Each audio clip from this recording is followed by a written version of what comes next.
చేసేసాము. మా డాడీ అయితే తిరుపతి ఎప్పుడెప్పుడు వస్తుందా అని చెప్పి వెయిట్ చేశారు. లాస్ట్కి వచ్చేసాక ఇంకెప్పుడు నేనైతే తీసుకురాను, బస్కి వచ్చేసాను, మా తమ్ముడిని అరుస్తూ ఉన్నాడు. అలా కొద్దిసేపు అక్కడ మా తెహాన్షి పాపతో అయితే కొద్దిసేపు అయితే ఆడుకొని అయితే అందరం అయితే ఇక్కడ నుంచి అయితే బయలుదేరాము. ఇక్కడ నుంచి అయితే మేము ఆటో తీసుకొని అయితే బయలుదేరాలి. కార్ అయితే తిరుపతిలో బస్ స్టాండ్ దగ్గర అయితే పార్కింగ్ చేసి పెట్టేసాము. ఇక్కడ నుంచి అందరం అయితే బయలుదేరాలి. మనం అందరం కలిసి ఫ్యామిలీతో అలా ట్రిప్కి వెళ్తూ ఉంటే బాగుంటుంది కదా. ఇంతకీ మేము ఎక్కడికి వెళ్ళాము అనేది చూడండి.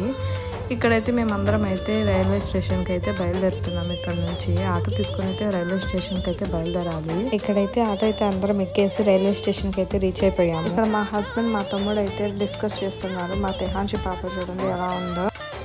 మేమైతే ఆటో తీసుకుని అయితే రేణుగుంట రైల్వే స్టేషన్కి అయితే వచ్చాము. ఇక్కడ మేమందరం ట్రైన్ కోసం అయితే వెయిట్ చేస్తున్నాము.